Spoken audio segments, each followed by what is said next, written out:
A very good morning everyone guys, good morning. Let us start with the session. Last class companies act का introduction किया था, आज हम लोग further उसको कंटिन्यू करेंगे, ठीक है? सुनना ध्यान से. सबसे पहले बोलो the companies act 2013 has been divided into how many sections? 470. How many chapters? 29. How many schedule? 7. Chapter 1 क्या है? Preliminary, which talks about applicability. किसके ऊपर एप्लीकेबल है? Whole of India including the territory of Jammu and Kashmir. अच्छा एक बात बताओ, companies act किसको फॉलो करना पड़ेगा? हर कंपनी के ऊपर.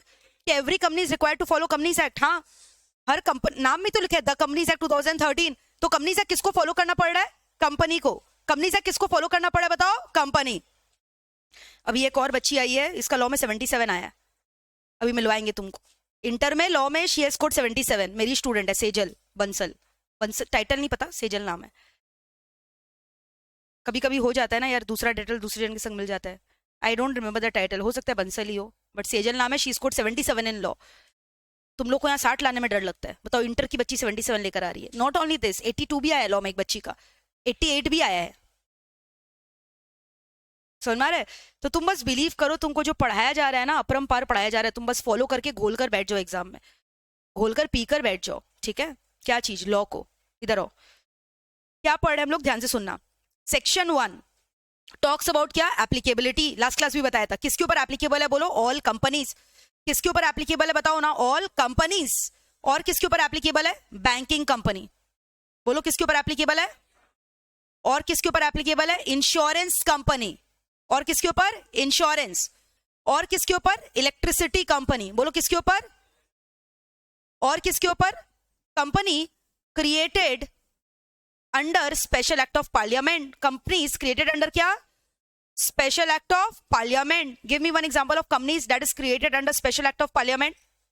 LIC वगैरह. LIC, life insurance corporation of India, सुने हो? It has been created under special statute, so that is called as special act of parliament. Clear है? एक बात बताओ, तुमको पता है बैंकिंग कंपनी का एग्जांपल दो तो एक तो. Very good. ICICI, तुम लोग का जहां बैंक है, HDFC, ये सब अलग अलग बैंकिंग कंपनी है ना. तुमको पता है बैंकिंग कंपनी को ना अलग से एक एक्ट रेगुलेट करता है जिसका नाम है banking regulation act 1949. And RBI act also regulates the banking company. तो इनके लिए ऑलरेडी एक एक्ट है जो इनको रेगुलेट करता है. तो क्या इनके ऊपर कंपनीज एक्ट एप्लीकेबल है? हाँ, इनको दोनों फॉलो करना है, बैंकिंग रेगुलेशन एक्ट भी, कंपनीज एक्ट भी.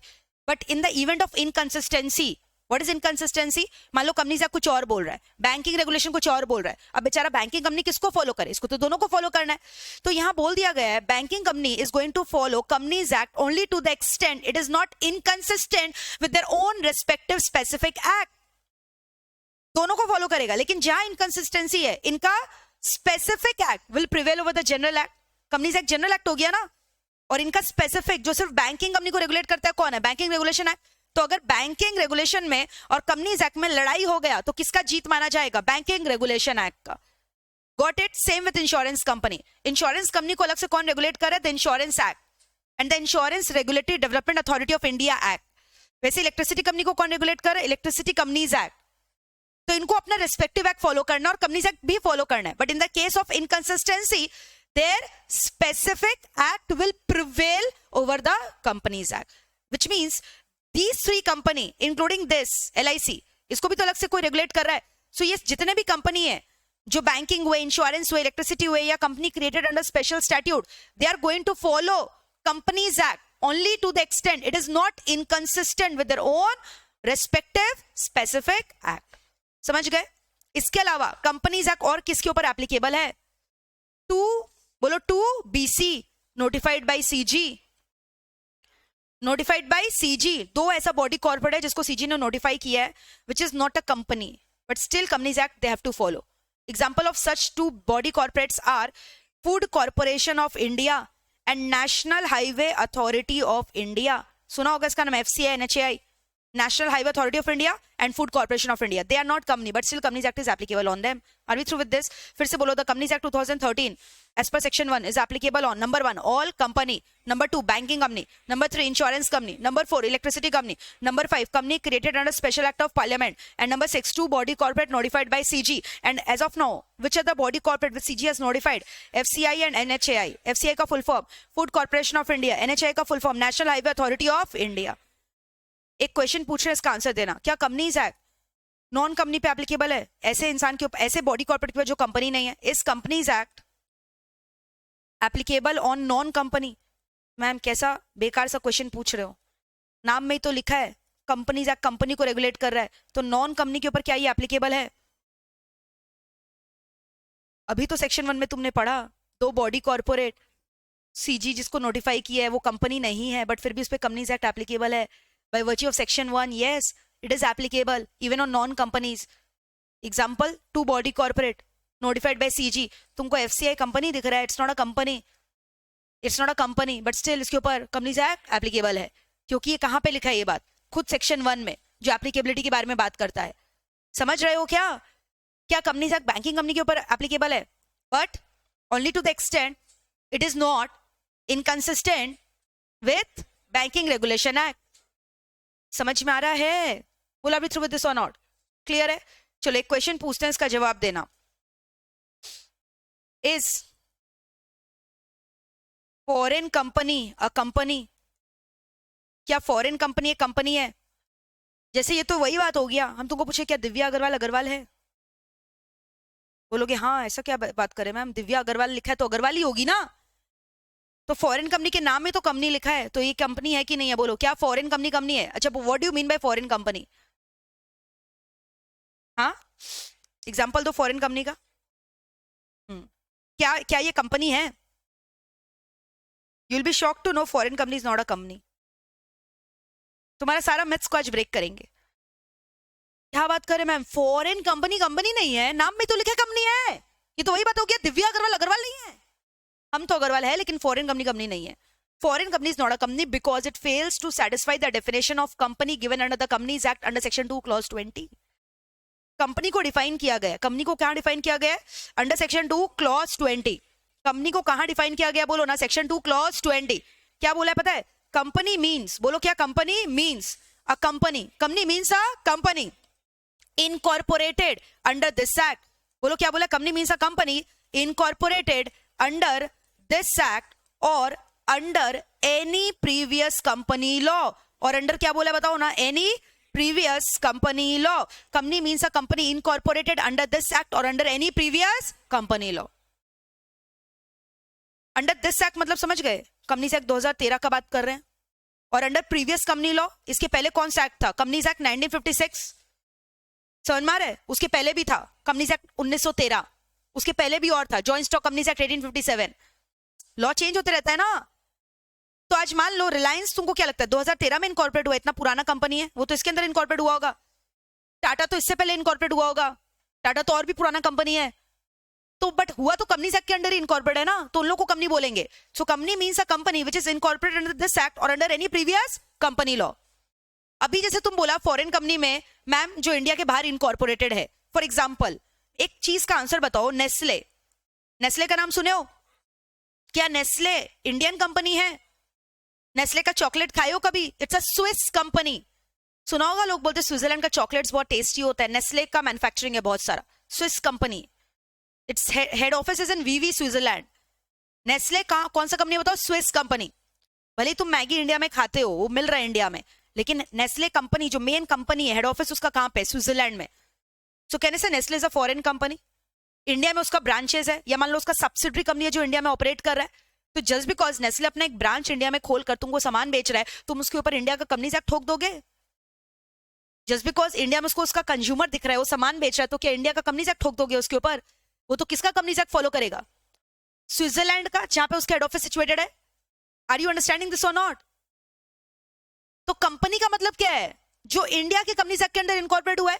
तो क्या तुमको क्या लगता है, नेस्ले हुआ, अमेजन हुआ, सुना है अमेजन का नाम? टेस्ला का नाम सुना है? एप्पल का नाम सुना है? ये लोग क्या इंडिया का कंपनीज एक्ट फॉलो करेगा? बताओ, ये लोग तो सब फॉरेन कंपनी है। पेप्सी, कोको कोला इंडिया का कंपनीज एक्ट फॉलो करेगा? ये तो अपना फिरंगी कंपनी का फॉलो करेगा ना, फिरंगी कंट्री का कंपनीज एक्ट। तो क्या ये कंपनी हुआ? तो कंपनी का मतलब ही क्या होता है? जो इंडिया के कंपनीज एक्ट के अंदर इनकॉर्पोरेट हुआ है। तो नेस्ले, अमेजन क्या इंडिया के कंपनीज एक्ट के अंदर इनकॉर्पोरेट हुआ है? Just because Indian consumers are their customer, क्या उन लोग क्या इतना बड़ा गलती कर दिया कि लोग इंडिया का कंपनीज एक्ट फॉलो करने लगेगा? तो क्या वो लोग कंपनी हुआ? बोलो ना, नहीं हुआ ना, because they fail to satisfy the definition of company ना। कंपनी वर्ड का मतलब क्या है? Company means a company incorporated under this act. और under any previous company law. And sorry to say Amazon Apple India के companies act के under incorporate नहीं हुआ है, तो कंपनी का डेफिनेशन को सेटिस्फाई ही नहीं कर। तो क्या फॉरेन कंपनी हुआ? नहीं। Breaking news, foreign company is not a company. क्या बात करें, foreign company is not a company because it fails to satisfy the definition of company given under the companies act 2013 section 2 clause 20। Section 2 clause 20 में company को define किया है। और means, definition किससे चालू हो रहा है? मींस। मींस का मतलब पता है? एग्जॉस्टिव। कह दिया ना, बस कह दिया। डेफिनेशन या तो मीन से चालू होगा या इंक्लूड से। डेफिनेशन या तो मीन से चालू होगा या तो इंक्लूड। मीन्स वर्ड का मतलब होता है एग्जॉस्टिव। मीन्स वर्ड का मतलब क्या होता है? एग्जॉस्टिव। कह दिया ना, बस कह दिया, इसके अलावा कोई चेंजेस नहीं। बट अगर कोई डेफिनेशन किससे चालू होता है? इंक्लूड। मतलब the definition is inclusive, can be further extended to include other thing as well. बेकार डेफिनेशन है। लॉ मेकर ने जो यहाँ लिख दिया वो तो है ही, चाहो तो और भी इसके अंदर कुछ डाल देना। अगर किससे स्टार्ट हुआ? इंक्लूड्स। बट यहाँ डेफिनेशन किससे चालू है? यानी definition can be modified, can not be modified. कह दिया ना, बस कह दिया। एग्जॉस्टिव। इंक्लूसिव का मतलब क्या? इंक्लूड से चालू होगा। ये जो है वो तो है, इसके अंदर चाहो तो और भी कुछ इंक्लूड कर लेना। तो मीन्स एंड इंक्लूड। मीन्स मतलब एग्जॉस्टिव, इंक्लूड्स मतलब inclusive, can be further extended. Means में can not be further extended. समझ में आ रहा है? कंपनी को डिफाइन किया गया कौन से सेक्शन में? जल्दी से बोलो। Section 2 clause 20। कंपनी मीन्स, बोलो मेरे संग, company means a company incorporated under this act और under any previous company law. तो क्या फॉरेन कंपनी हुआ? क्योंकि वो कंपनी के डेफिनेशन को सेटिस्फाई। तो मैं फॉरेन कंपनी क्या हुआ? फॉरेन कंपनी को डिफाइन किया गया है सेक्शन 2 क्लॉज 42 में। कहां डिफाइन किया गया है बताओ? पता है क्या बोला? फॉरेन कंपनी मीन्स, अगेन ये किससे चालू हो रहा है? Means a company which is incorporated outside India, जैसा तुमने बोला इनकॉर्पोरेटेड, एंड इज हैविंग, बोलो क्या बोला मैंने? And is having a place of business in India. And is having का क्या? Place of business in India. And is having का क्या? Place of business in India, whether directly और indirectly through an agent. Whether क्या? Directly और indirectly through an agent. Whether physically और electronically, whether physically और electronically. इसको हम लोग बोलते हैं फॉरेन कंपनी। एक बात बताओ, नेस्ले क्या इनकॉर्पोरेटेड आउटसाइड इंडिया है? तभी तो बोला। कहां पे है? स्विट्जरलैंड में। तो क्या ये फॉरेन कंपनी है? और इसका क्या इंडिया में प्लेस ऑफ बिजनेस है? हाँ है ना। नेस्ले का, नेस्ले इंडिया बोलकर सब्सिडरी कंपनी है। तुमको क्या लगता है हम लोग यहाँ पे जो चॉकलेट खाते हैं वो क्या स्विट्जरलैंड बना बना कर भेज रहा है? नहीं, इंडिया में ही अपना सब्सिडरी कंपनी खोल दिया टैक्स बचाने के लिए। नेस्ले इंडिया बोलकर इंडिया का कंपनी है, वो इंडियन कंपनी है, बट है किसका बच्चा? नेस्ले का। सब्सिडी मतलब उसका बच्चा है ना। यहां पे बन रहा है ना किटकैट, तभी तो यहाँ पे 80% शुगर है, 20% चॉकलेट होगा। Taste highly varies. You taste same KitKat in Switzerland, the taste will be different. Coca Cola का टेस्ट जो यहाँ पीते हो बाहर जो अलग आएगा। Quality varies. इंडिया में हम लोग को कोई फर्क नहीं पड़ता, गवर्नमेंट वैसे भी पैसा खा के बैठा हुआ है। हम लोग को चॉकलेट के नाम पे चीनी खिलाया जाता है। चॉकलेट का real taste you know is bitter, it's not sweet. उसको डार्क हम लोग बोलते हैं। चॉकलेट एक्चुअल में कोकोआ से बनता है जो कि बहुत बिटर होता है। हम लोग उसमें शुगर डाल डाल के उसको चॉकलेट बनाते हैं। और इंडिया में chocolate mean sweet, but actually chocolate is not sweet, it's bitter. हम लोग जो चॉकलेट खाते हैं वो चॉकलेट नहीं, हम लोग चीनी खाते हैं, जिसकी वजह से डायबिटीज होता है। और इंडिया में सबसे ज्यादा ये बीमारी है डायबिटीज का। पूरा इम्प्योर चॉकलेट खाते हो तुम, आज से खाना छोड़ दो। किटकैट क्या क्या खाते हो, डेयरी मिल्क, पूरा शुगर है उसमें। पीछे कभी इंग्रेडिएंट्स खोल के देखना चॉकलेट का कंटेंट उसमें कैसे मतलब इंसानों को बेवकूफ बनाया जा रहा है। सेम चॉकलेट तुम फॉरेन कंट्री में खाओ, वहां तो एफसीआई रेगुलेशन वगैरह स्ट्रिक्ट है ना फूड का, वहां पे ऐसा नहीं होता। वहां टेस्ट अलग आएगा तुमको, जो एक्चुअल में चॉकलेट का टेस्ट होता है। समझ में आ रहा है? डार्क चॉकलेट तो तुम खा ही नहीं पाओगे। अभी मेरे से गलती हो गया था, अभी तुम लोग को बताया था ना, कुछ दिन पहले ऑस्ट्रेलिया गए थे तो वहां से एक डार्क चॉकलेट खरीद के लाए, बहुत मन से खोले, एक बाइट नहीं खा पाए कसम से। समझ में? अभी भी पड़ा हुआ फ्रिज में, तुम बोलोगे तो कल लाके तुमको खिलाएंगे। इतना बिटर होता है डार्क चॉकलेट। गया ही नहीं, मतलब ये चॉकलेट है क्या खा रहे हैं पता ही नहीं चला। एकदम पूरा वो प्योर डार्क चॉकलेट था, pure, there is no sugar content in that. Challenge है, लाएंगे तुम, नहीं खा पाएगा। नहीं खा पाएगा तो तुम मेरे को रुपया देगा, 10,000 रुपया देगा। एक बाइट का 1,000 रुपया, ठीक है 1,000 रुपया दे देना। चलो समझ, मजाक नहीं करे, इतना का ही है। बट वो रखा हुआ है क्या, फेंकने को भी नहीं बन रहा है, खाने को भी नहीं बन रहा है।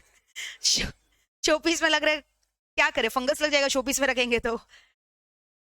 हाँ लेकिन करेला भी अच्छा होता है, तो थोड़ी करेला खाने लग जाए यार। You need some spice in your life. तो आपको समझ में आ रहा है मैंने क्या बोला? अब देखोगे जैसे तुम्हारा अमेजन है, अमेजन भी तो इंडिया में धंधा कर रहा है। क्या जेफ बेजोस तुम्हारा दोस्त है, इंडियन है, फॉरेन कंपनी हुआ ना? एक क्वेश्चन पूछने इसका जवाब देना। Most of the American company uses INC after their name. जैसे हम लोग एलटीडी यूज करते हैं ना, लिमिटेड, प्राइवेट लिमिटेड, देखा होगा, a private limited, MEPL classes private limited. तो ऐसे जो फॉरेन कंपनी वो लोग क्या यूज करता है? आईएनसी। जैसे अभी तुम एप्पल का नाम सुने हो, एप्पल आईएनसी है। ए आईएनसी इनकॉर्पोरेटेड है यूएसए में। कहां पे इनकॉर्पोरेटेड है बताओ? यूएसए। क्या ये फॉरेन कंपनी है? मेरा आपसे सवाल है, is it a foreign company? You know answer is no. बोलो आप क्या बोल रहे हैं? अभी तो आप बोले जो इंडिया के बाहर है वो फॉरेन कंपनी है। कंपनी नहीं है बट फॉरेन कंपनी तो होगा। मैंने बोला फॉरेन कंपनी होने के लिए ना दो कंडीशन है, एक तो outside India plus having a place of business in India. क्या इसका इंडिया में वर्क प्लेस है? मैंने बोला कुछ। क्वेश्चन इज साइलेंट, मतलब नहीं है, तो it's not a foreign company. नहीं तो हम लोग पढ़ेंगे क्यों इंडिया में फॉरेन कंपनी के बारे में? कुछ इंडिया से रिलेशन होगा तभी ना पढ़ेंगे। तो सेक्शन 2 क्लॉज 42 में क्या बोला? Foreign company means a company incorporated outside India but is having a place of business in India either directly indirectly through an agent physically और इलेक्ट्रॉनिकली। मान लो एआईएनसी यूएसए में है, इसका ना इंडिया में खाली एक शेयर ट्रांसफर ऑफिस है और कुछ नहीं है। मुंबई में काम वाम कुछ नहीं होता यहाँ पे, खाली एक शेयर ट्रांसफर, नाम शेयर ट्रांसफर होता है ना। जैसे मेरे को तुमको शेयर बेचना है तो उसका रजिस्ट्री करवाने के लिए एक ऑफिस होना चाहिए ना, नाम पलटाई वगैरह करने के लिए। तो उसका शेयर ट्रांसफर ऑफिस है मुंबई में खाली, और कोई प्लेस ऑफ वर्क नहीं है। क्या ये फॉरेन कंपनी है? बिजनेस नहीं कर रहे हैं इंडिया में, फिर भी है। क्या इलेक्ट्रॉनिकली? अरे इनडायरेक्ट बिजनेस कर रहे हैं ना। एक बात बताओ, शेयर्स लोग क्यों इशू करते हैं? फाइनेंस उठाने के लिए। फाइनेंस कहाँ इन्वेस्ट करते हैं? बिजनेस में। तो अल्टीमेटली ये किसके रिलेशन में? बिजनेस से रिलेटेड। तो डायरेक्टली नहीं है तो इनडायरेक्टली तो है ना। प्लेस ऑफ बिजनेस इनडायरेक्टली तो है ना इंडिया में। एआईएनसी यूएसए में है, इसका एक सर्वर कंप्यूटर मुंबई में है जहां पे ऑनलाइन बिजनेस कर रहा है। Server computer is in Mumbai, online business India में कर रहा है। फिजिकली कोई प्लेस ऑफ बिजनेस नहीं, ऑनलाइन बिजनेस कर रहा है। क्या ये है फॉरेन कंपनी? बोला ना इलेक्ट्रॉनिकली या फिजिकली। प्लेस ऑफ बिजनेस चाहे इलेक्ट्रॉनिकली हो चाहे physically, both are foreign company. Are we through with this? Company क्या है क्लियर है, फॉरेन कंपनी क्या है क्लियर है। क्या फॉरेन कंपनी कंपनी है? अरे बोलो ना, फॉरेन कंपनी कंपनी है because it fails to satisfy the definition of company. Foreign company means a company incorporated outside India and is having a place of business in India directly indirectly physically electronically. संभाल लियो यहां तक company क्या होता है, foreign company क्या होता है। Next, section 2 clause 11 defines body corporate. किसको डिफाइन करता है? इतने दिन से मैम ये बोल रही है, ये कौन है ये बॉडी कॉर्पोरेट? सुनो ना, बॉडी कॉर्पोरेट का जो डेफिनेशन है ना, इंक्लूड से चालू हो रहा है। तो तुम दोनों देख लिए, मीन्स वाला भी इंक्लूड्स वाला भी। बोल रहा है क्या body corporate includes a company incorporated outside India. Ma'am बोलना क्या चाहते हो? बॉडी कॉर्पोरेट खाली वो कंपनी है जो इंडिया के बाहर है। हम लोग देसी कंपनी बॉडी कॉर्पोरेट नहीं है क्या? रिलायंस बॉडी कॉर्पोरेट नहीं है क्या? एमईपीएल बॉडी कॉर्पोरेट नहीं है क्या? अदानी बॉडी कॉर्पोरेट नहीं? अरे है ना, ये वन ऑफ द क्लासिफिकेशन दिया है।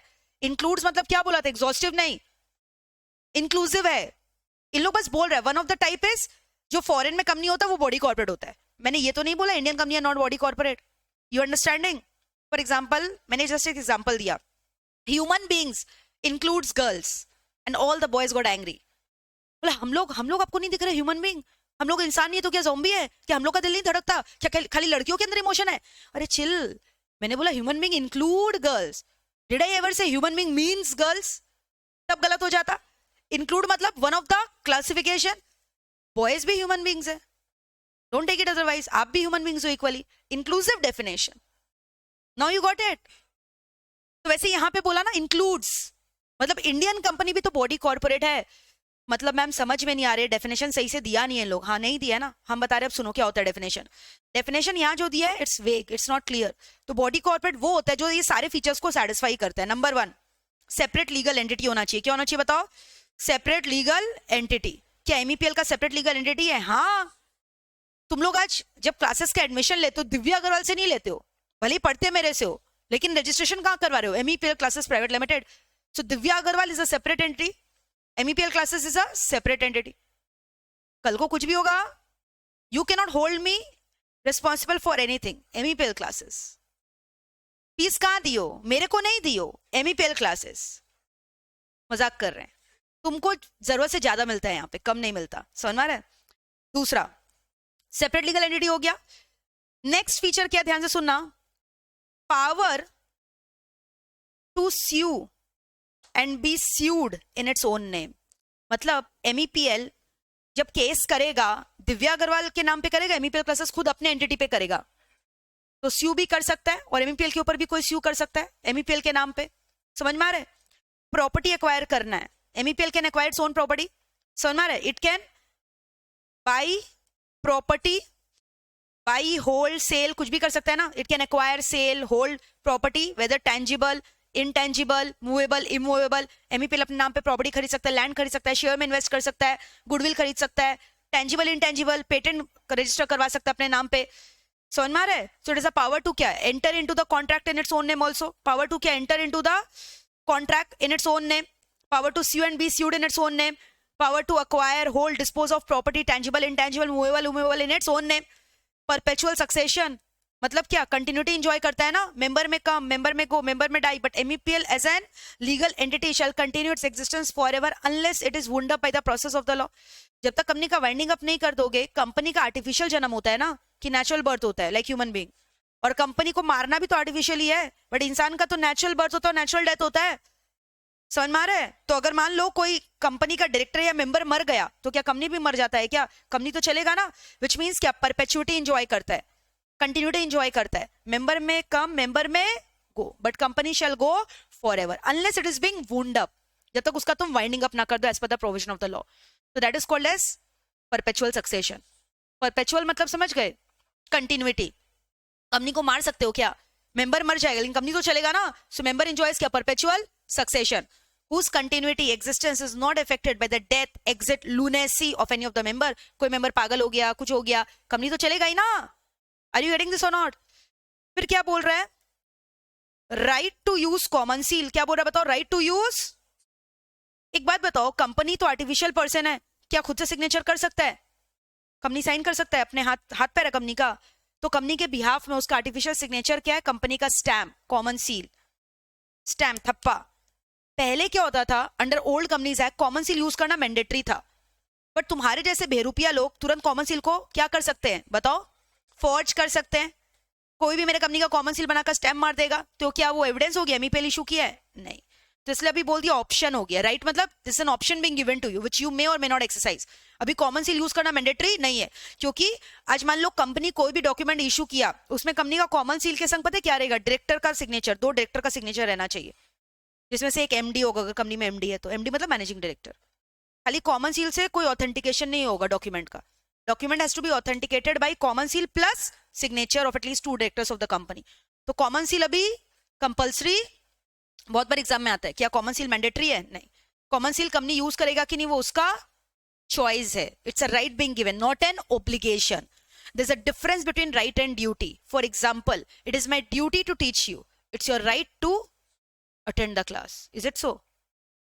तुम्हारा राइट है मेरा क्लास करना है कि नहीं, तुम्हारा भी ड्यूटी है, कोई राइट नहीं दिए तुमको, बट कुछ बच्चे राइट समझते हैं, कभी आते हैं कभी नहीं आते, मेरा हक है, हम देखेंगे, जब मर्जी आएंगे जब मर्जी नहीं, आप डेली पढ़ाइए, हम आएंगे कि नहीं वो मेरा मर्जी है, ये आपका ड्यूटी है, मेरा राइट है। राइट ड्यूटी का डिफरेंस समझ रहे हो।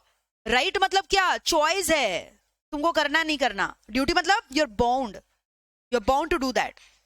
Now you got the difference. तो वैसे इसका राइट है कॉमन सील यूज करना कि ड्यूटी है, राइट। देखो एक जगह गलत सेंटेंस लिख दिया, गलत वर्ड लिख दिया, लॉ का मीनिंग चेंज। कोई बच्चा लिख रहा है it is the duty of the company to use common seal, 0।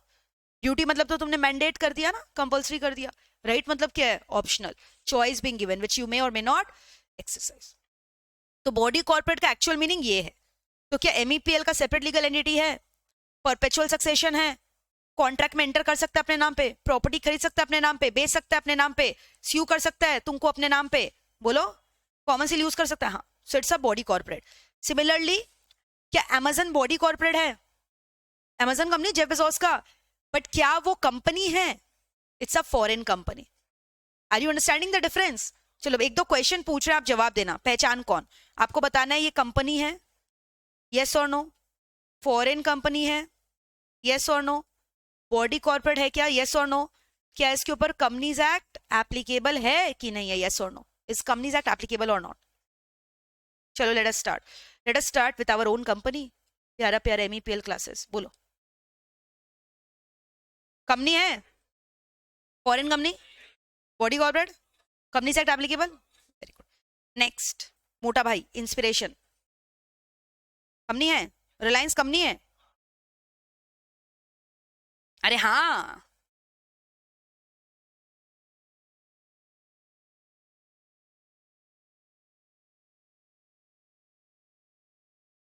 ICICI bank, अरे हाँ ICICI लिमिटेड है, पता नहीं है क्या तुमको?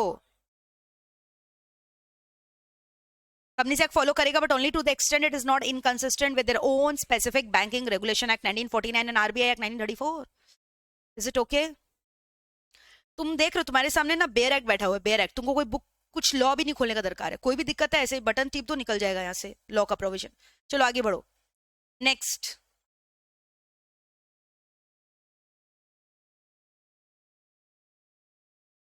कंपनी पहले बताओ ना है कि नहीं।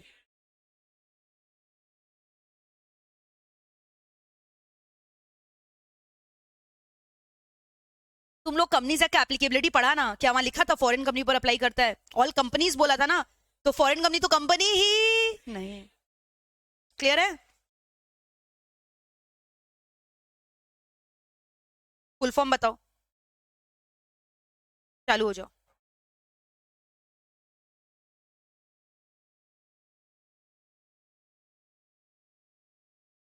सेक्शन 1 में लिखा है 2BC notified by CG, FCI and NHI, therefore Companies Act applicable. Getting it? Next, SEBI का नाम सुना है? Securities exchange board of India. चालू हो जाओ।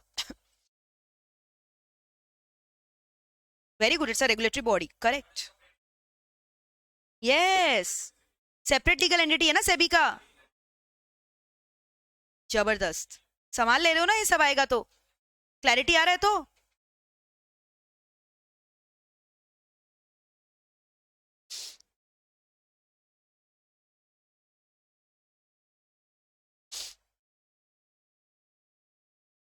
क्या nothing?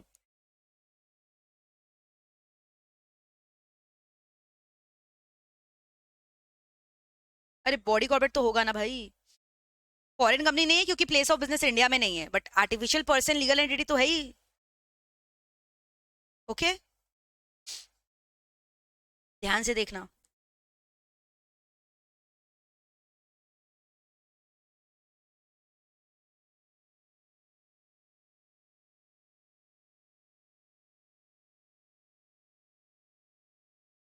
It's an Indian company. तुम देखो, Amazon INC फॉरेन कंपनी है, मैंने तुमको Amazon इंडिया दिया है। Amazon इंडिया, इंडिया लिखा है ना, सब्सिडरी ऑफ Amazon INC, ये इंडिया में इनकॉर्पोरेट हुआ है, इंडिया के कंपनीज एक्ट के अंदर। तुमको अभी आगे जाकर हम पढ़ाएंगे होल्डिंग सब्सिडरी का कॉन्सेप्ट। तुमको पता है क्या हो रहा है? मेन कंपनी इसका फॉरेन कंपनी है, दैट इज Amazon INC। अभी अपना एक बच्चा पैदा कर दिया इंडिया में, जिसको रख दिया नाम Amazon इंडिया। अब इंडिया में बच्चा पैदा किया है तो हिंदुस्तान का ही तो कंपनी एक्ट लागू होगा उसके ऊपर। It's not a branch, it's a company that is opened here in India, जिसका 51% से ज्यादा शेयर होल्डिंग किसके पास है? इसका पेरेंट कंपनी के पास, Amazon INC के पास। तो ये होल्डिंग हो गया, ये सब्सिडरी हो गया। तो Amazon इंडिया क्या हो गया? सब्सिडरी कंपनी हो गया ना, और इंडिया में इनकॉर्पोरेट हुआ है अंडर इंडिया का कंपनीज एक्ट, तो ये इंडियन कंपनी हुआ ना। तो मैम ये ब्रांच ही खोल लेता अपना, कंपनी क्यों खोला अपना सब्सिडरी कंपनी? टैक्स बचाने के लिए। फॉरेन कंपनी अगर अपना ब्रांच खोलकर इंडिया में काम करता है ना, 40% टैक्स है। अगर वो इंडिया कंपनी खोल लेता है, इंडियन कंपनी खोल लेता है, tax is 30% on Indian companies. तो टैक्स बचाने के लिए लोग ये सब करता है। You understanding? और तुम सोचो, इंडिया में खाली इंडियन कंपनी बनने के लिए तुमको करना क्या है? नंबर ऑफ, इररेस्पेक्टिव ऑफ कौन सा शेयर कौन होल्ड करे उनको फर्क नहीं पड़ता, बस हिंदुस्तान के कंपनीज एक्ट में बोल रहे हैं इनकॉर्पोरेट होना। तुम देखो इसके अंदर मान लो 99% शेयर होल्डिंग फिरंगी का है, तो भी ये क्या माना जा रहा है? Indian company. क्यों? क्योंकि वो हिंदुस्तान में इनकॉर्पोरेट हुआ है। तुमको नहीं लगता ये गलत डेफिनेशन दिया है सरकार? अगर हम लॉ मेकर होंगे सबसे पहले कंपनी का डेफिनेशन चेंज करेंगे। इंडियन कंपनी होने के लिए कुछ तो क्राइटेरिया रखो कि 51% शेयर होल्डिंग इंडियन सिटीजन के हाथ में हो, कंट्रोलिंग पावर उनके पास हो। नहीं तो पेटीएम जैसा हालत होगा, तुम्हारे जैसे बेवकूफ जनता पेटीएम का शेयर खरीदेंगे और वेल डिस्ट्रक्शन करेंगे अपना। पेटीएम में यही तो हुआ। जैसे ही उन लोग IPO लेकर आया, क्या किया उन लोग? जो प्रमोटर था, जो कंपनी को फाउंड किया पेटीएम का, उन लोग कौन था? चाइनीज ग्रुप पीपल थे, एंड ग्रुप था। उन लोग अपना इन्वेस्टमेंट विड्रॉ कर लिया। जैसे ही शेयर का दाम बढ़ने लगा, वो लोग अपना इन्वेस्टमेंट निकाल लिया, बोला सही टाइम है, गिरेगा, ये कंपनी खोखला है। और तुम लोग का रुपया फंसा दिया इंडियन जनता का, और खुद अपना एग्जिट मार के निकल गया। और 100%, 70-80% वेल डिस्ट्रक्शन हुआ, शेयर्स का दाम गिर गया, 300-400 रुपया हो गया शेयर का दाम। इंडिया का पैसा डूब गया उसके अंदर। प्रमोटर कौन था उसका? फिरंगी, चाइनीज लोग, चाइनीज चोर चिंदी। अब ये सब बात जिसको पता होगा ना, वो कभी पैसा ही नहीं फंसाएगा। तुम कोई भी कंपनी में इन्वेस्ट करो ना, उसका पहले शेयर होल्डिंग पैटर्न देखो जाकर। मनी कंट्रोल में जाकर देख सकते हो share holding pattern, I will show you today. वहां अगर देखो फिरंगी लोग का इन्वेस्टमेंट ज्यादा है ना, मत करना उसमें इन्वेस्ट, झोल झाल मिलेगा आगे जाकर। समझ में आ रहा है? ये लोग सब शेल कंपनीज खोल देते हैं इंडिया में टैक्स बचाने के लिए, फिर कंपनी का वैल्यूएशन बढ़ाता है, वैल्यूएशन बढ़ जाता है, अभी सही मौका है, शेयर को डाइल्यूट कर दो, बेच देता है, आईपीओ वगैरह ले आता है, बेवकूफ जनता इंडिया जनता का पैसा लगा देता है और अपना इन्वेस्टमेंट ड्रॉ करके निकल जाता है। फंसा कौन है? Indian people. तो भाई कुछ ऐसा क्राइटेरिया करना चाहिए कि अगर आप हिंदुस्तानी कंपनी हो ना, तो कम से कम 51% शेयर होल्डिंग इंडियन सिटीजन के पास होना चाहिए। ये सब नहीं है, अभी बस बोला इंडियन कंपनी होने के लिए डेफिनेशन तुम पढ़े हो, इंडिया के कंपनीज एक्ट में इनकॉर्पोरेट होना है, दैट्स इट। शेयर होल्डर उस कंपनी का कौन है मैटर ही नहीं करता। सारे फिरंगी शेयर होल्डर है, चलेगा क्या? हाँ, कुछ मैटर ही नहीं करता। समझ रहे हो क्या बोल रहे हैं? तुमको लग रहा है डेफिनेशन सही है? नहीं, इतना डेप्थ में जाके तुमको कोई लॉ नहीं समझाएगा। अब तुम कंफ्यूज मत हो जाना, ये मत लिखाना डेफिनेशन आएगा कंपनी का, this definition according to us is wrong, they should change the definition and make 51% share holder to be the Indian citizen to qualify the. ये सब मत लिख देना, ये सब मेरा ओपिनियन है, मैंने तुमको प्रैक्टिकली लॉ पढ़ाया, और तुम भी यही हो, हम भी यही है। मेरा रिकॉर्डिंग करके रख लो, आज से 2 से 3 साल बाद कंपनी का डेफिनेशन अमेंड होगा और ये क्राइटेरिया इंक्लूड किया जाएगा। I am damn sure 100%। अभी नहीं किया लेकिन करेगा आगे जाकर, अमेंडमेंट आएगा कंपनी के डेफिनेशन में। समझ में आ रहा है हम तुमको क्या बोल रहे हैं? अभी फिलहाल के लिए कंपनी क्या है तुम समझ गए। तो अमेजन इंडिया क्या है? मेन जो अमेजन आईएनसी है, जो यूएसए में है ना, अमेजन का हेड ऑफिस यूएसए में ना, वो अपना एक इंडिया में बच्चा पैदा कर दिया, एक कंपनी खोल दिया हिंदुस्तान में। अब वो क्योंकि हिंदुस्तान में तो कंपनीज एक्ट के अंदर इनकॉर्पोरेट हुआ, लेकिन उसका 51% से ज्यादा शेयर होल्डिंग किसके पास है? उसका फिरंगी पापा के पास, अमेजन आईएनसी। तो भले हम लोग उसको इंडियन कंपनी चिल्ला रहे हैं, बट कंट्रोल तो उसको फिरंगी कर रहा है ना। और क्यों खोल रहे हैं इंडियन कंपनी? तुम ऑब्जेक्ट समझ रहे हो? टैक्स कम करने के, जो रेवेन्यू आएगा उस पर टैक्स कम लगेगा। और ये ब्रांचेस के जरिए काम करता, तब तो अपना एंटिटी में काम करता अमेजन आईएनसी, तो उसको फॉरेन कंपनी का दर्जा मिलता, फॉरेन कंपनी को 40% टैक्स रेट देना होता on the profit. I hope you know this tax rate, plus surcharge वगैरह अलग लगता है। ठीक है, तो अमेजन इंडिया क्या कंपनी है? हाँ। फॉरेन कंपनी तो फिर है नहीं। क्या कंपनी से आपको फॉलो करेगा? हाँ। बॉडी कॉर्पोरेट है? हाँ। कर लोगे मैनेज, कोई दिक्कत है? यहाँ तक 3 डेफिनेशन आपने सीखा, चलो इसको कॉपी में लिखकर नक्की करते हैं, और एक बार बेयर एक्ट खोल के भी दिखा देते हैं, the 3 definitions that we have done so far.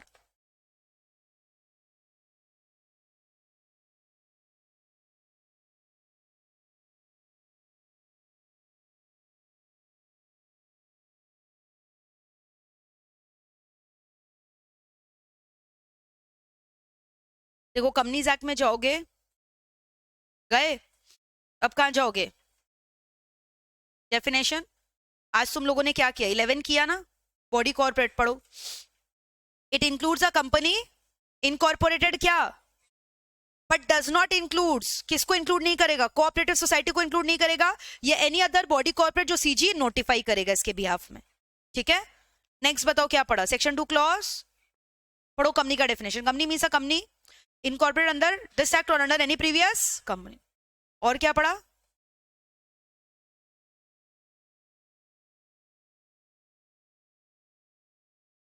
Foreign company means any company और बॉडी कॉर्पोरेट इनकॉर्पोरेटेड कहाँ? Outside India, which is a place of business in India ना, बोला था ना।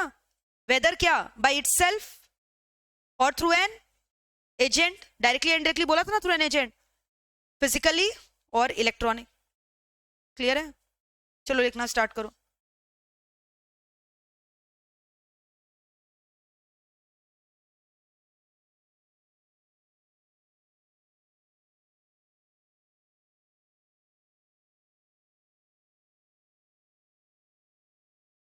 अच्छा, एप्लीकेबिलिटी भी पढ़ लो एक बार, एप्लीकेबिलिटी तो पढ़ाया ना मैंने।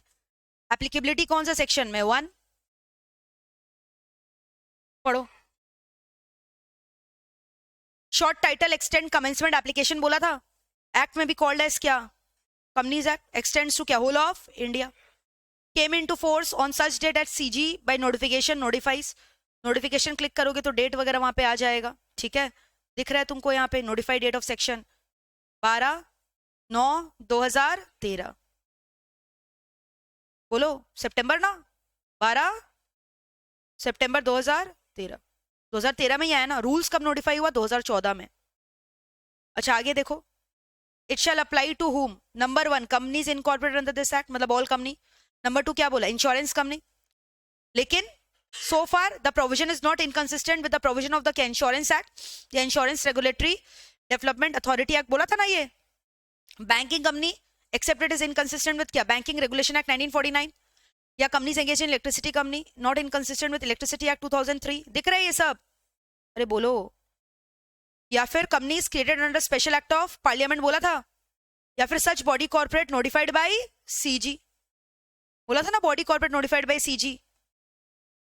और दो बॉडी कॉर्पोरेट है ना as of no notified by CG, FCI and क्या? एनएचए।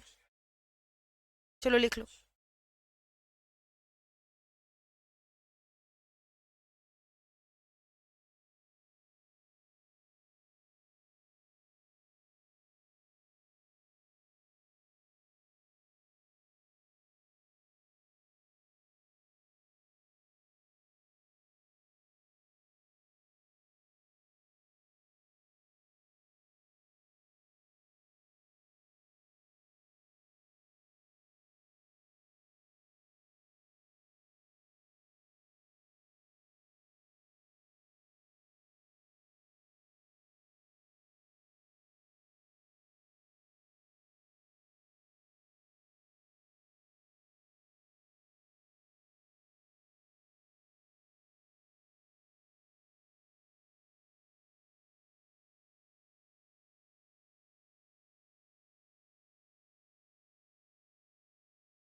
और एक एक्ट था ना इंश्योरेंस में, insurance regulatory and development authority of India 1999, IRDI लिख सकते हो।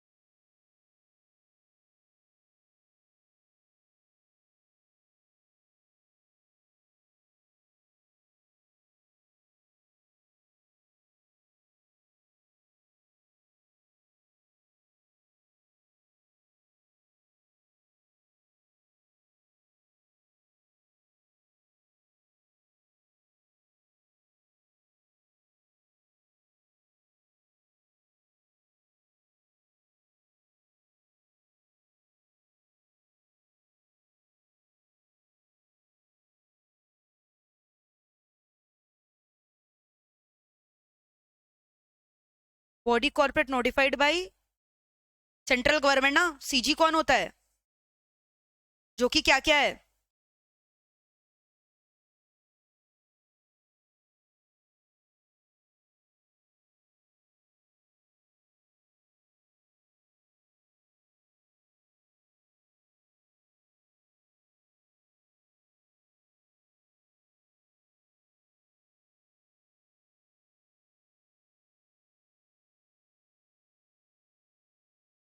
Thirty eight. तुमको जीरो दिख रहा है? जीरो दिख रहा है?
लिखो जल्दी, हो जाए तो बताना।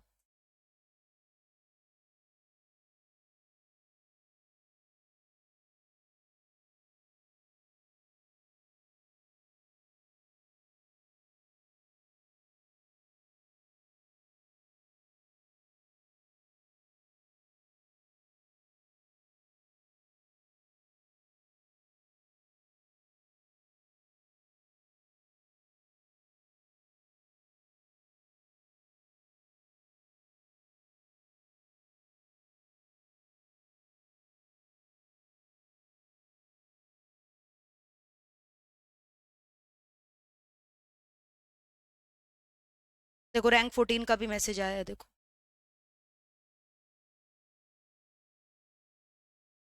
देखा होगा इसका photo, Saurabh Chaurasia. 14th rank.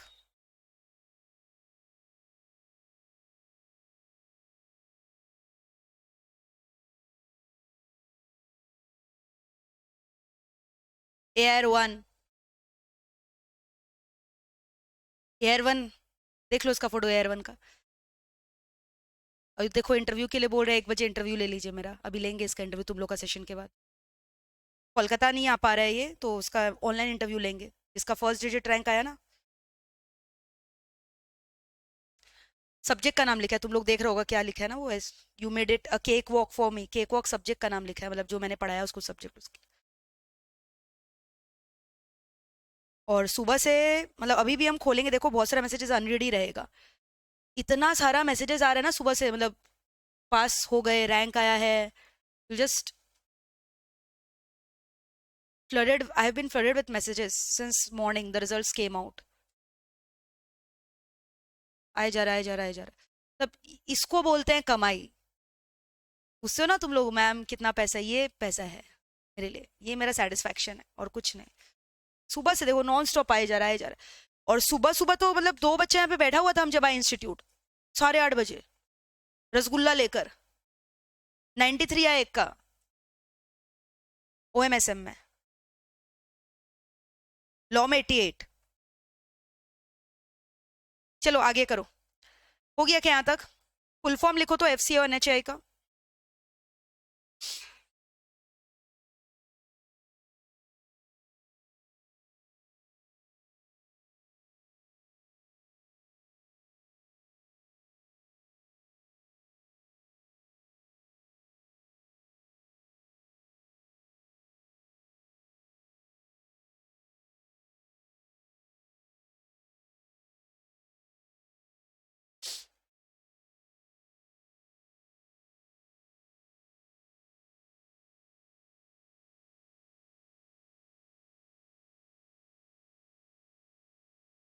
लोग का हर लेवल में 2 सब्जेक्ट पढ़ाते हैं, जैसे तुम लोग का फाउंडेशन में लॉ और इको पढ़ाते हैं, इंटर में भी 2 पेपर पढ़ाते हैं, सी इंटर वाला लोग को एसएम एंड लॉ, और सीएमए वाला बच्चा को ओएमएसएम एंड लॉ।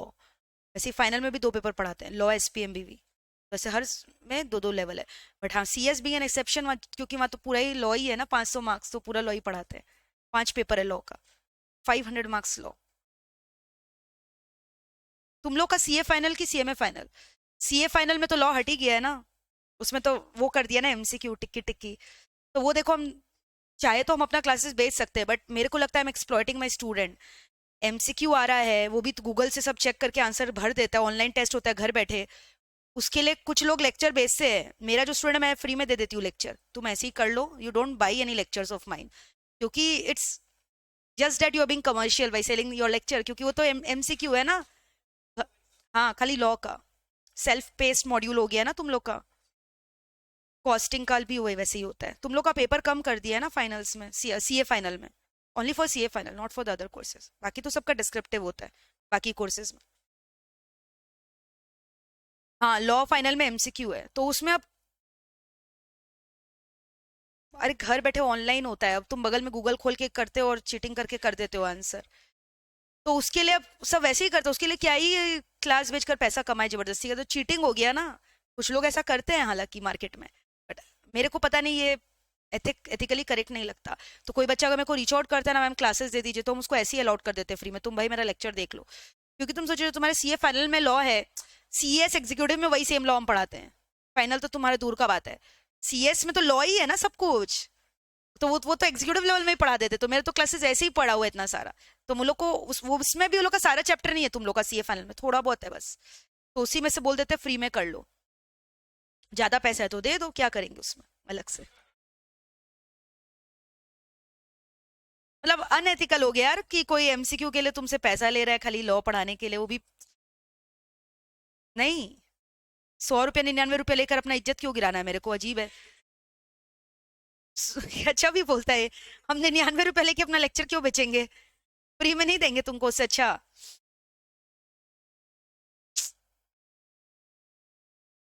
कम से कम वो स्टूडेंट पास होगा तो ये तो बोलेगा भाई कि मेरे को मैम फ्री में लेक्चर्स दी। हाँ, ये बाकी कोर्सेज के लिए नहीं है, बाकी का पैसा हुआ लगता है पूरा। जाकर तुम लोग बोल दिया यार फाइनल का बैच फ्री होता है एमईपीएल में, फ्री में मैम पढ़ाती है। अभी सीएमए का जिसका AR1 आया वो तो पैसा देगी, अच्छे से पढ़ा है मेरे से क्लासेस पूरा प्रॉपर।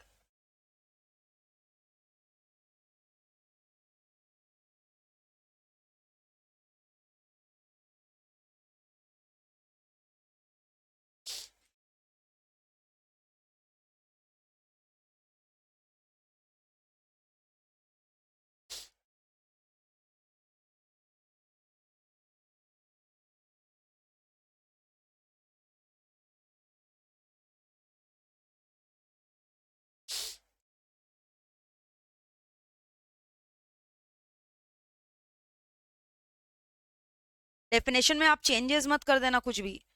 अब कोई बच्चा लिखेगा अपना बीएसटी का नॉलेज दिखाएगा, कॉमर्स का क्लास 11, कंपनी में भी डिफाइंड एज फॉलोज, फिर 3 4 तो पॉइंट अपने मर्जी से बना दिया, ये लॉ है, कॉमर्स बीएसटी नहीं है, जो लिखा है वही लिखना है।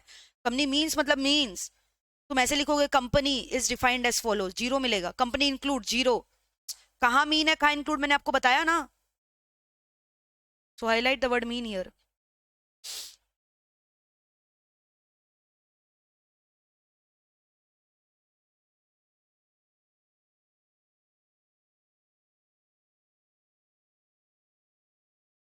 फॉरेन कंपनी कहाँ डिफाइंड है? 242 ऐसे मत बोलो, ढंग से बोलो, you are law student, section 2। Very good, clause 42।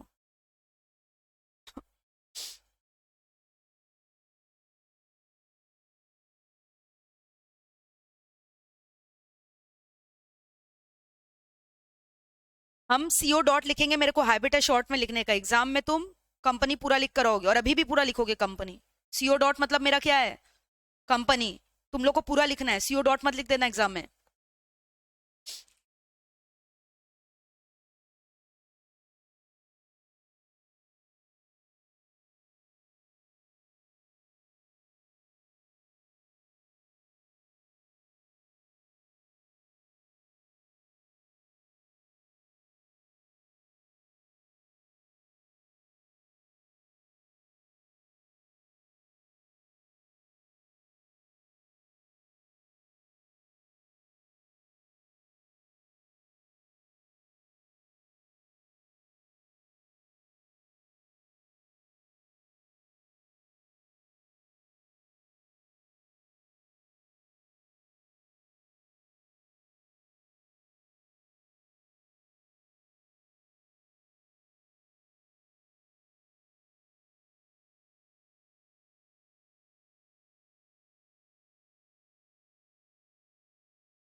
Body corporate कहाँ डिफाइन किया गया? Section 2 clause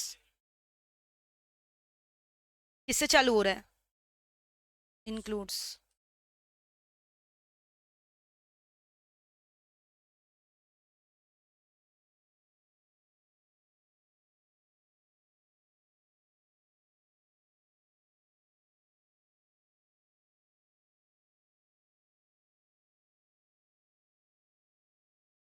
It includes a company incorporated outside India.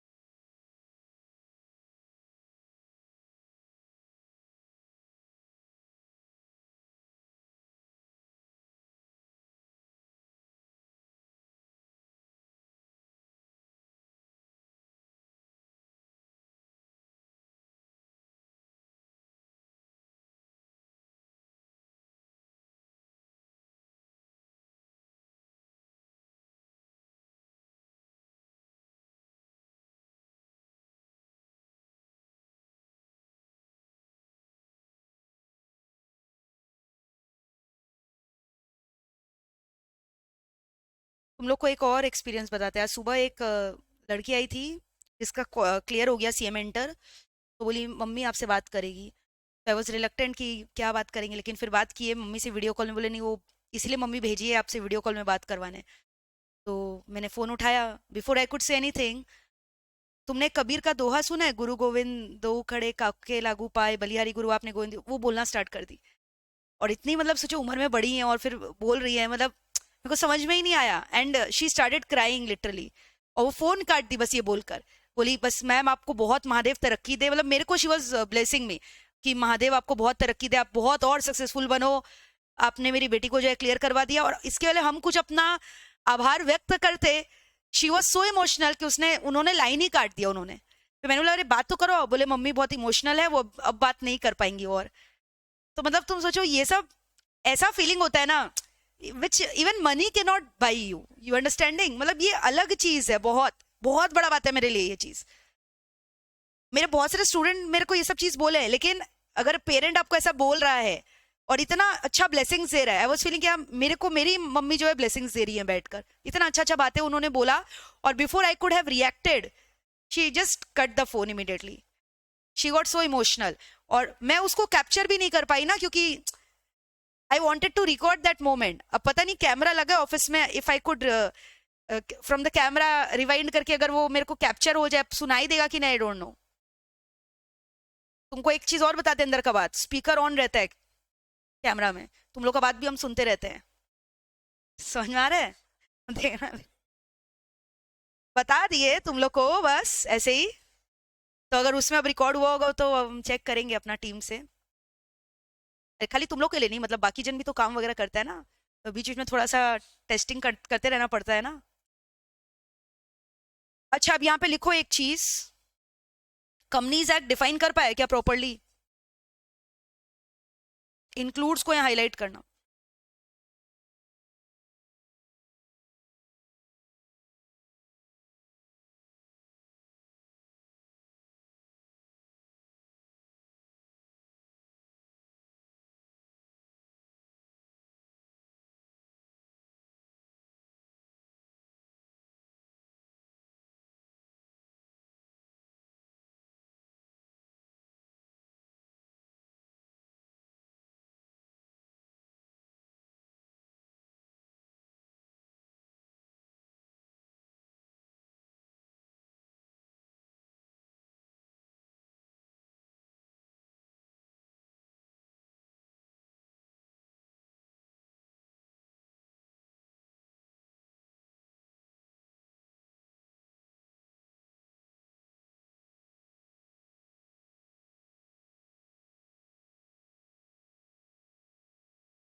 अब एक बात बताओ, अंदर का अपने आप से एक लाइन नहीं लिख लोगे? अगर मान लो फीचर्स आ गया 7 मार्क्स का लिखने, सेपरेट लीगल एंटिटी का मतलब तुमको नहीं पता था? Company and its member are separate legal entity.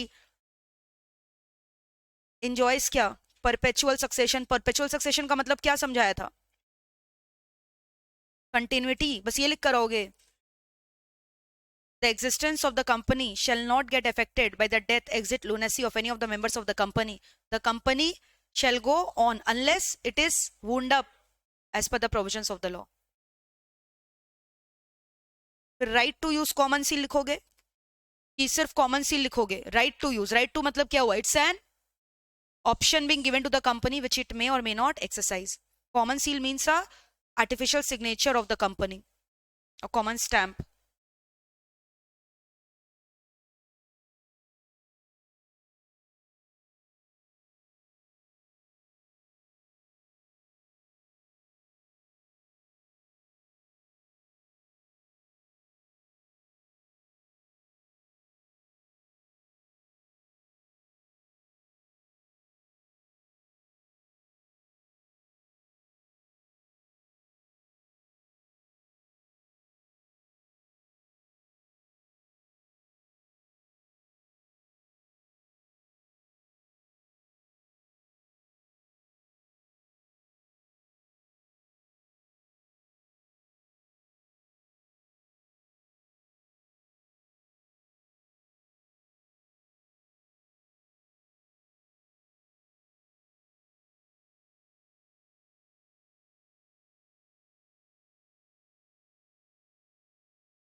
पर आर्यन को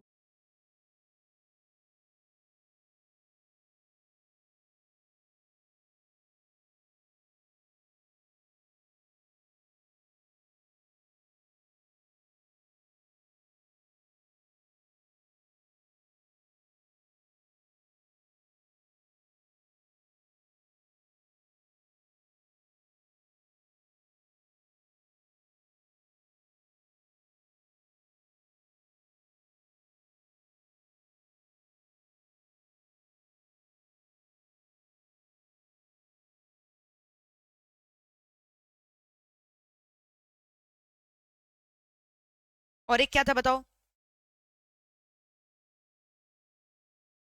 एक और फीचर था ना, बताए थे, बताओ।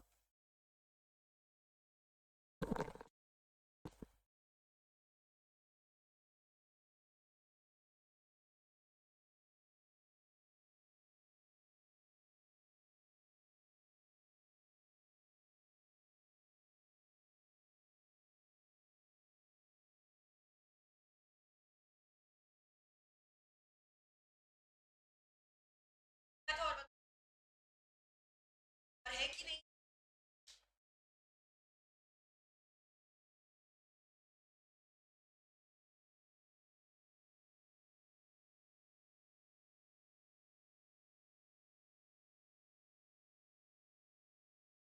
संग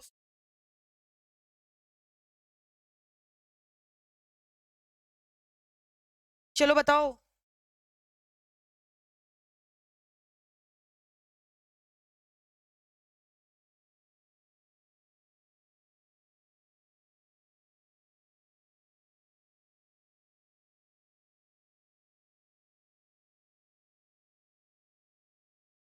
इसमें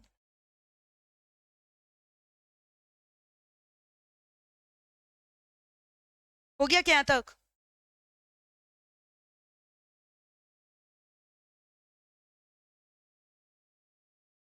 हटा दे इसको।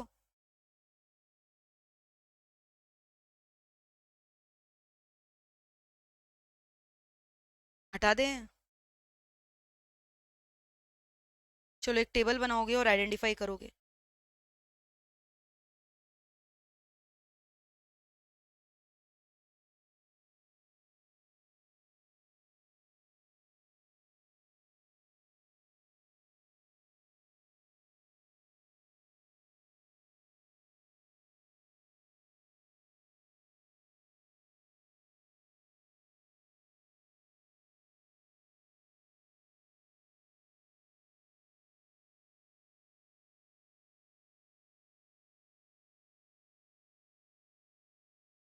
कंपनीज एक्ट का सी हमेशा क्या होगा, कैपिटल में होगा ना, कभी भी छोटा सी मत लिख देना। एक्ट है ये कौन सा एक्ट है, खेलने वाला एक्ट, वर्ब, क्रिया।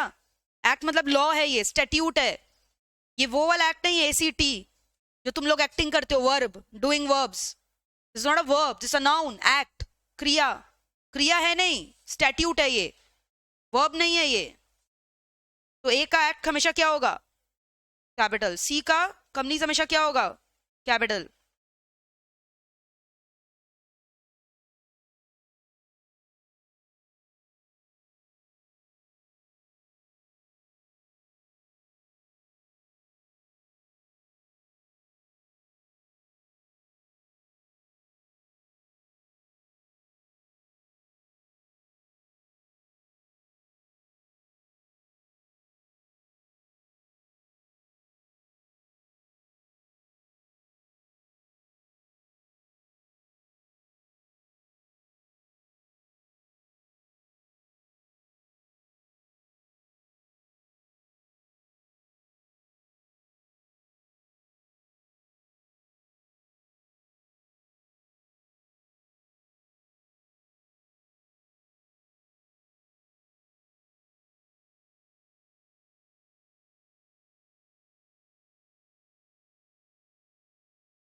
चलो सॉल्व करो इसको, सारे आंसर्स बताओ। एक बस तुमको टिक और क्रॉस करना है, जैसे मैंने एग्जांपल दिया था ना, करेक्ट, क्रॉस।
और एक लिखोगे,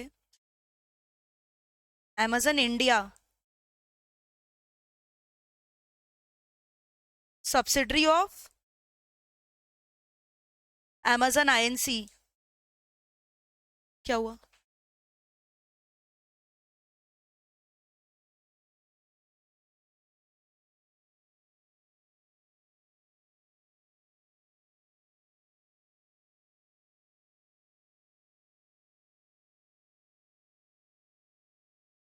second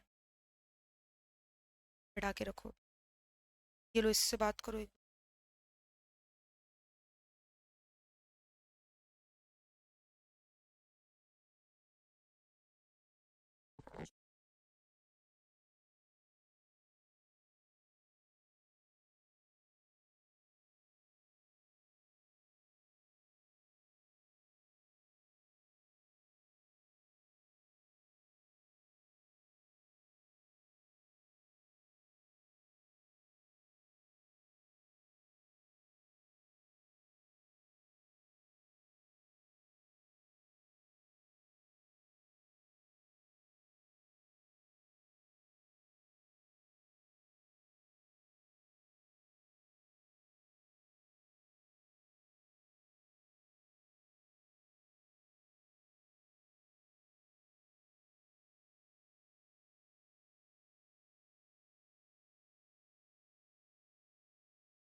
guys tell me, have you done it? बोलो, चलो चालू हो जाओ।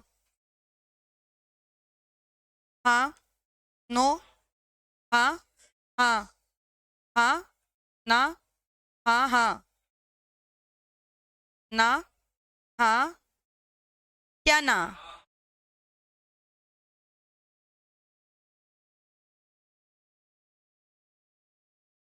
Next.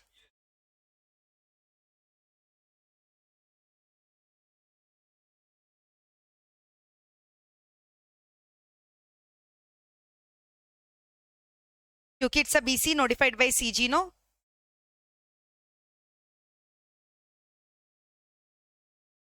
Yes yes. No no no नहीं। नेक्स्ट। फॉरेन कंपनी हो गया ना ये? प्लेस ऑफ बिजनेस इंडिया में है। कंपनी तो नहीं है ना? ये है, ये है, ये वाला बताओ। अमेजन इंडिया से इंडियन कंपनी, नो? तो कंपनी से फॉलो करेगा ना, और बॉडी कॉर्पोरेट तो है ही। अमेजन आईएनसी तो फॉरेन कंपनी है ना, जिसका हेड ऑफिस तुम्हारा यूएस में है। हाँ, अरे तो पता है तुमको, you know it. Amazon Jeff Bezos वाला है तो इंडिया में ऑपरेशन, डेली तो तुम अमेजन यूज करते हो घर पे। रिलायंस इंडस्ट्रीज लिमिटेड, क्लास के बाहर निकलो। आरआईएल क्या है? Reliance industries limited.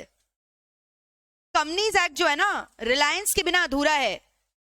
जितनी बार कंपनीज एक्ट पढ़ाएंगे ना, उसमें मुकेश अंबानी का जिक्र होगा, मोटा भाई आकाश, अनंत, सबका पूरा फैमिली ट्री पहले पढ़ाते हैं हम तुम लोग को, रिलायंस का, तुम लोग का नहीं, ठीक है? धीरू भाई अंबानी, फिर उसके बाद मुकेश और अनिल। क्या देखो आयरनी है इनके नाम में, सुन तो लो, what is the irony in their name. मतलब मम्मी पापा उनका नाम सोच के रखे थे, मुकेश कैश, कैश ही कैश कमाता रह गया, अनिल नील ही रह गया। Look at the irony of their name. Anil Ambani तो खत्म, और मुकेश कैश कैश। जो चीज इनके साथ हुआ ना, वो नहीं चाहते कि उनके 3 बेटा बेटी के साथ हो, तो अभी से एसबीयू डिवाइड कर दिया, अभी से जीते जी, नहीं तो अनफेयर बंटवारा होगा। अचानक से धीरू भाई Ambani passed away, the founder of the Reliance. तो उनकी जो धर्म पत्नी थी कोकिला बहन, उनको समझ में नहीं आया, she has no business sense, किसको क्या देना है। तो बहुत सारा छोटा छोटा कंपनी बड़ा बेटा अनिल को दे दी, और इंपॉर्टेंट इंपॉर्टेंट बड़ा कंपनी मुकेश के हाथ में लग गया।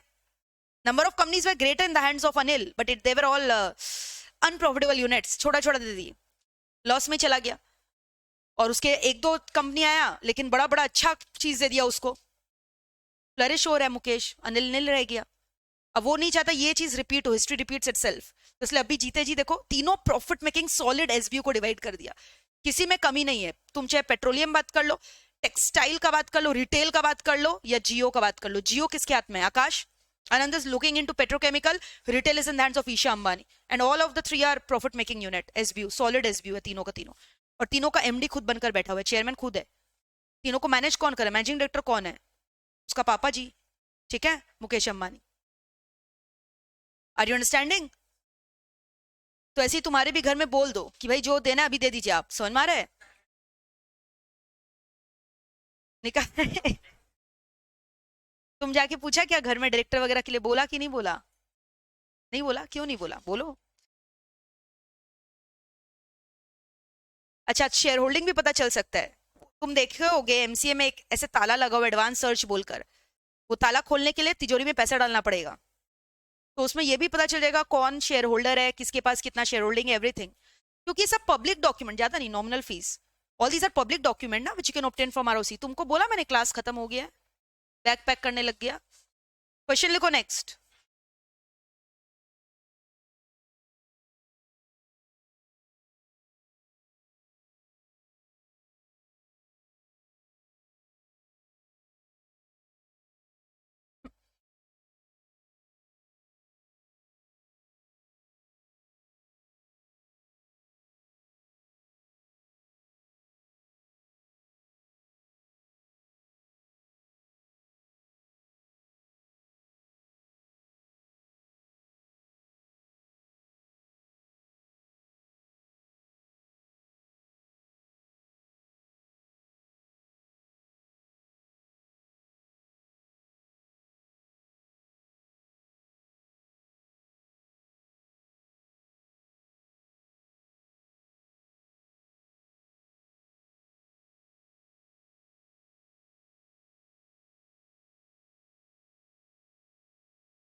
क्या फॉरेन कंपनी कम नहीं है क्या?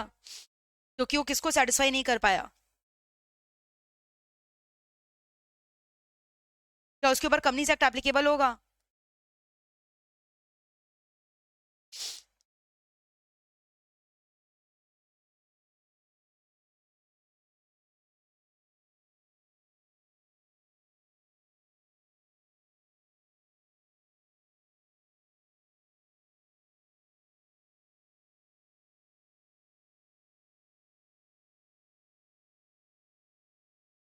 क्या हुआ? 2 मिनट में? ठीक है, तो इन लोग को भी यहीं पे बैठा दो, उधर पे भी बोल दो।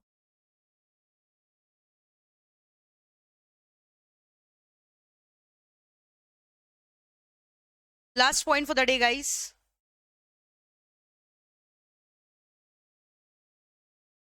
And bring all the goodies and rewards here, so that we can welcome him. और थोड़ा यार बॉडी में एनर्जी लाना। रैंक होल्डर आ रहा है, तो थोड़ा उसको अच्छे से एकदम चीयर अप, गियर अप कर देना। ऐसे मरेले थकेले जैसे मत रहना। बोले हम लोग का रैंक थोड़ी आ रहा है, उसका आ रहा है, हम लोग क्यों बजाए। नहीं, ऐसा फीलिंग मत लेकर आओ। सुना रहे, पॉजिटिव रहो, तुम लोग का भी होगा। क्लास सर का चल रहा है ना रनिंग? हो जाएगा तब बोलो पॉज कर देने।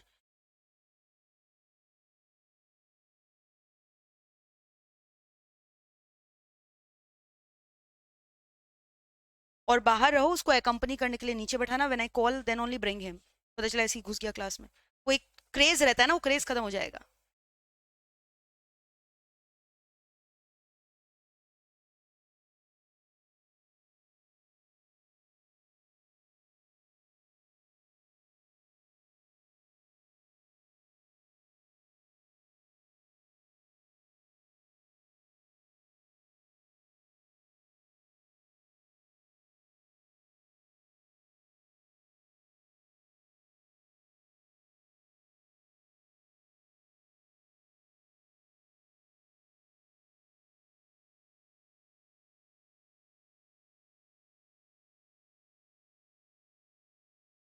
Got it? जब भी डेफिनेशन मीन से चालू होगा, मतलब क्या डेफिनेशन पूरा एग्जॉस्टिव है, कंप्लीट है। इंक्लूड्स मतलब क्या, इंक्लूसिव है। मीन्स में फर्दर एक्सटेंड नहीं हो सकता, रेस्ट्रिक्टिव है। इंक्लूड मतलब can be further extended. Getting the difference between means versus includes?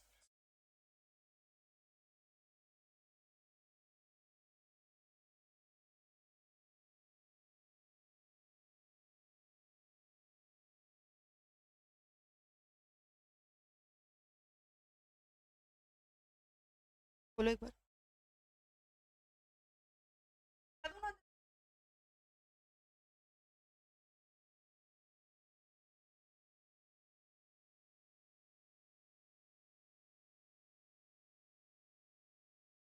क्या क्या मीन्स में एक्सटेंड नहीं हो सकता ना।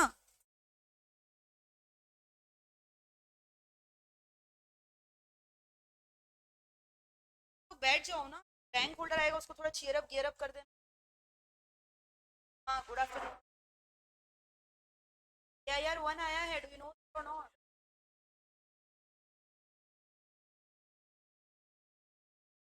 तो दोस्तों आ गया, आज के लिए यहीं तक रखते हैं। Thank you so much for watching, thank you so much for watching. ठीक है, see you in the next class guys, thank you, bye, take care, lots of love.